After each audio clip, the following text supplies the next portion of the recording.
think that all white people are the devil. Nah. That's not what it is. Nah. What it is the natures. There's a devil nature and there's a godly nature. Black people can be devil as well, which makes them the worst kind of devil, because anything other than its original state is the worst kind of its being. But if it's within your nature to be godly and you act in devil, you're the worst kind of devil. Because now you can be held accountable because you understand what your nature is. And anything that one is aware of and you do and choose to do other than what you should be doing, you should definitely be held accountable fully.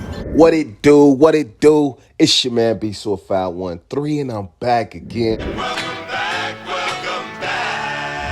Welcome to the channel if you're new. Welcome back if you've been here before. I appreciate you spending time with your guy. All right, man. I got to keep it 100, y'all. Man, I'm starting to think Whitlock trolling for views, man. As black people, we would rather beg than build our own. That's what this whole Deion Sanders situation truly illustrates. I mean, really. Honestly, I actually think this is really who he is. He really has that self-hate in his heart because he's the only guy I know that has attacked damn near every great black athlete not named Michael Jordan. And I'm pretty sure he has, but I just haven't seen it. I want to take y'all back to this article, man. This is an article that Jason Whitlock wrote. I want to say maybe 2009, but basically he was calling Serena Williams fat. This is back in 2009. And it's on it was an ESPN offshoot site called The Undefeated, a.k.a. Black Grantland. And he wrote an article on Serena Williams, man. I'm going to read this to y'all. It says, with a reduction in glut and a little less butt and a smidget more guts, Serena Williams would easily be as big as Michael Jackson, dwarf Tiger Woods, and take a run at Rosa Parks. He continues, and all the people making excuses for Serena and rationalizing her failure to totally dominate women's tennis are the very people uninterested in seeing women rise to a level of equality with men. The fuck does that even mean? But wait, it gets worse, y'all. Serena Williams has all the ingredients to be Michael Jordan, Jim Brown, and Muhammad Ali rolled into one made-for-TV package. She is quite possibly the most gifted female athlete in our lifetime. Here it comes. She'd rather eat, half-ass her way through non-major tournaments, and complain she's not getting the respect her 11 major championship resume demands. She complains about being ranked number 2 in the world when she's not bitching on Twitter or her blog about new rules that forbid Wimbledon players from eating in the locker room. He continues. And you probably think I don't like Serena. You're wrong. I love her. She's the main reason I watch tennis. She's fascinating. Her power and skills are breathtaking. And when she's in shape, she's every bit as sexy as Beyonce. And blah. He talks about sex appeal. I really don't care about that. And then he says she's choosing to smother some of it in an unsightly layer of thick, muscled blubber, a byproduct of her unwillingness to commit to a training regimen and a diet that will have her at the top of her game year round. Instead, Serena is arguably pushing 175 pounds, content playing hard only in major tournaments, happy to be photographed on dates with pro athletes, and proud to serve as a role model for women with oversized backpacks. I mean, he basically was just attacking her size, man. And we know Serena, she thick with it. Ain't no real man gonna be disappointed with the woman packing some heat, man. And so just the fact that he had the nerve to say that she's out of shape and she's overeating, like this dude, probably at the time 40 plus years old, is obese. You feel what I'm saying? And you got the nerve to be talking about some other people. But I want y'all to check out this clip too, man. This was back when Lavar Ball was a huge news story. And it was the girl, Kristen. She worked for Colin Cowherd. And, Christine was insinuating that Lavar Ball was bullying his kids into playing basketball, man. Yeah, y'all just got to check this out, man. But look how Jason Whitlock came to protect her. All 3 sons, you have kids. How rare is it that all 3 kids want to do the exact same thing? They're being forced to do it. They're being told, you will start basketball at age 6, like Lonzo told us. And whenever you asked him a question, I think he said, 5 words? And he looks terrified. I asked, have you ever had a disagreement with your father? And he said no. And everyone at this table, we know you at one point or another disagree with your parent, unless you're afraid to disagree with your parent. You sold any shoes yet? Yeah, I sold a good amount to me. How many? Stay in your lane. Anyways, what's- calling I'm her just- like I I'm was just- telling you, I'm man. just curious. I don't even worry about her over there. Why Every time not? she I scares think me to that's kind death. of disrespectful. She said she scares Lonzo. Lonzo's scared of me. She scares me. said That's I'm why I scared don't of look that way. Lonzo? So she's a reporter. Her job is to probe. She can report to whoever she wants behind her. Why I you would hate never her? wear a big baller shirt. But No, I good. didn't Don't say even that. talk to big ball. And like I said, and going back to Whitlock, I don't think he can comment on anything but snacks.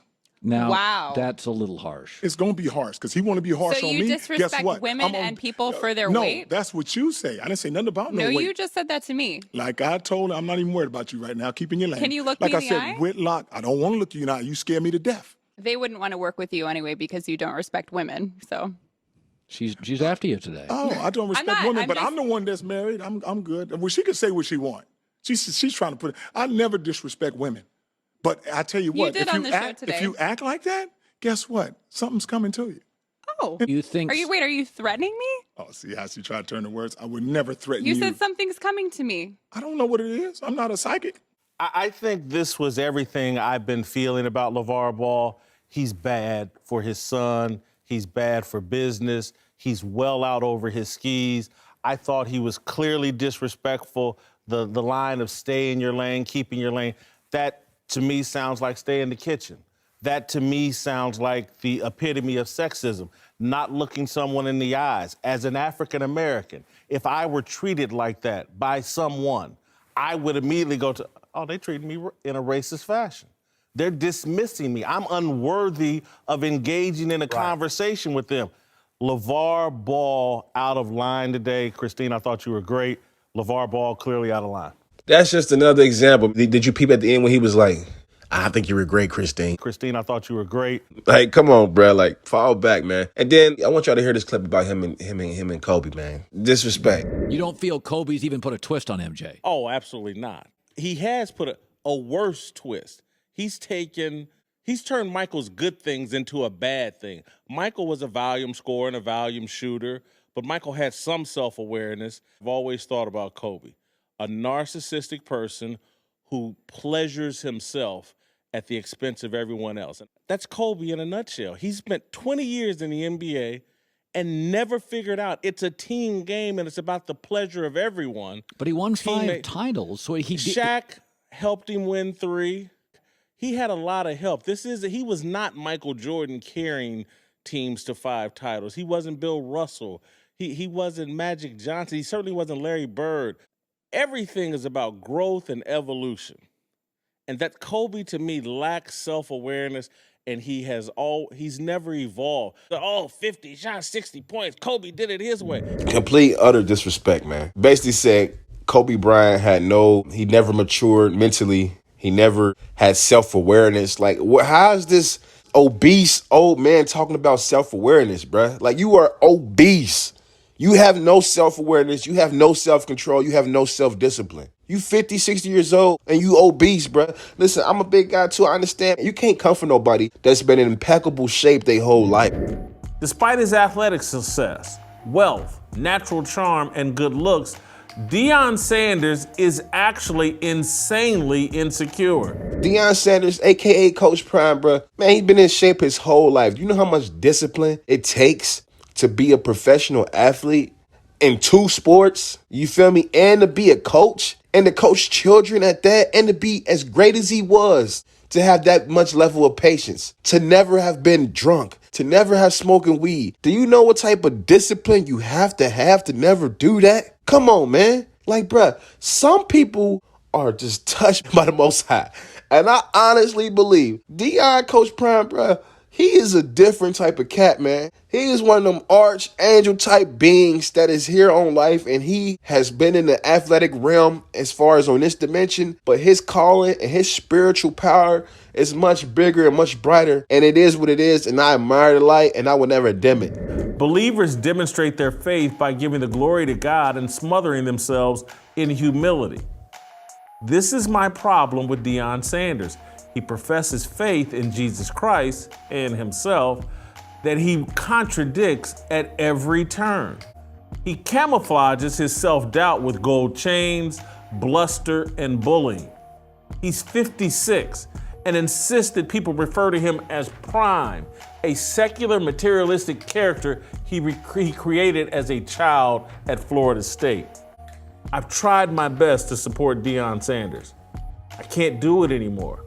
I spent the last 6 or 7 years hoping Deion's proclaimed Christian faith would begin manifesting itself in his public behavior. I'm the same age as Deion, but you live long enough and you begin to figure out that God's ways are superior to man's. No one's threatened Deion. They're annoyed. This is something from Busta Rhymes, man. I want y'all to hear this, man. See, sometimes you gotta know when to get out the way. Right. See, a lot of niggas don't know when to get out the way. And sometimes that leads to blessings being blocked. When you don't know to get out the way, you can block a blessing. I'm never gonna try to block my brother's blessing. You know, for Whitlock to be coming at Coach Prime, bruh, about his faith, you see what I'm saying? But you say you a conservative Christian. For you to be coming at him about his faith and what he believed, his connection, listen, like, you know what I'm saying? His relationship with God ain't your relationship with God. Like, how you gonna question his relationship with God? How you gonna question another man's relationship with the Most High? That's his connection, bro. That ain't your connection, man. That's the stuff that I don't understand. How you gonna question another man's relationship with God, bro? You empty, dog. And that's why he keep eating. He trying to fill himself up. He been empty his whole life, man. He's spiritually dead, bro. You know, it's a funny clip. Whitlock talked about, well, P. Diddy, you know, they're not just throwing money at Jackson State. Okay, well, guess what? When he left, when Prime left, Diddy did promise that he was going to donate $1 million to Jackson State, and that's what he did. So you can shut that narrative up.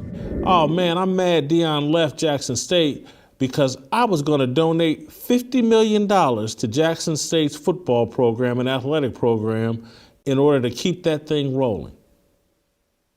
You don't hear P. Diddy say that. Rapper, producer, executive, and Howard grad P. Diddy followed through with his $1 million donation to the JSU football program with a big check. Oh, my bad. But then for him to even complain about today or last night that this turnaround is not the best turnaround ever because of NIL. The Coach Snyder, the great Kansas State coach, didn't have to do that. Listen, bruh, the past is the past. Just because he didn't have to do it that way, that doesn't make his job less impressive. It is an extremely impressive job what he's doing right now. This is 2023. This ain't 1942, dog. This ain't 1972. You can flip a roster over, okay? Because guess what? College football is one of the most biggest money generating revenue fields in America. These players, Alabama, Georgia, Nick Saban, man, he's won championship. The University of Alabama has made hundreds of millions of dollars off these 5-star kids that's come from, you know, whether single parent or not single parent, but they've come from all type of backgrounds, and they are the reason that the University of Alabama is in the position that it is right now because those kids worked for free. Yes, they got a free education, but they was out there putting in all that work, man. That's all I'm saying, bro. Now I see, bro. It's just like a bottomless pit. And then the cast he got on there, the guy TJ Moe was talking about his first speech to the team wasn't inspiring. It was the most self-centered, look at me type of thing. He says Deion only cared about Twitter and Instagram likes. Let's go to a man, TJ Moe, who played in the SEC, played at a Power 5 school, played for Gary Pinkel at Mizzou. TJ Moe knows what a great head football coach looks, sounds like, talks like at a Power 5 school. TJ, did we hear any of that from Deion Sanders that gave you confidence that he's going to be able to turn things around in Colorado? I'm coming. See, by now you better feel it. You can feel what I'm saying. You can feel where I'm coming from. And you know I ain't playing because I got the credentials to back it up. I'm coming. And you're going to hear me because it's going to be little solid little footsteps that you don't even have to strain. But you're going to know I'm coming. Just the sake of my voice, the commitment to excellence, that there's not going to be any more mediocrity, period. I'm coming. Some of y'all that really got it, that really want it, and really deserve it, and you got to play beside a fool that don't want it, don't deserve it, that don't even love it, I promise you it's my job to get rid of it. coming. Not a shred of it. You know, the thing that I'm most annoyed by is that, or the thing that I hated most about the speech is that we even got to see it. It's like Deion putting that out there is telling everybody he's not serious about winning football games and building men. He's serious about getting Instagram likes. And I can't stand that. And all of the players could feel that. It was probably the most narcissistic speech I've ever heard from a head football coach. I actually went back and counted because I was so annoyed. He said, "I'm coming," 21 times. 21? You know what I always say about 21, right? God, I always tell you God shows me that sign and that number. And in his defense, he's been coddled his whole life because he was a superstar athlete. He was introduced by the athletic director as Coach Prime. How about Coach Sanders? Would that be okay? And so let me introduce our 28th coach in Colorado history, Coach Prime. We've got this athletic director is a loser, and he is enabling this narcissistic behavior. Prime time! And it's prime time. And this is a guy who played college football. You mean to tell me, as a former collegiate athlete, and your head coach, Deion Sanders, who has a gold jacket, who plays cornerback, you don't think he can help you at the receiver position that you play? You don't think he can help you become a better player? Because this is one of the best defenders, right? This is a guy that if you guys played at the same time, he would cover you. And he is one of the best cover men to ever play. You don't think he can add value to your life, add value to your career? Man, it's shocking, man. It's totally shocking to me.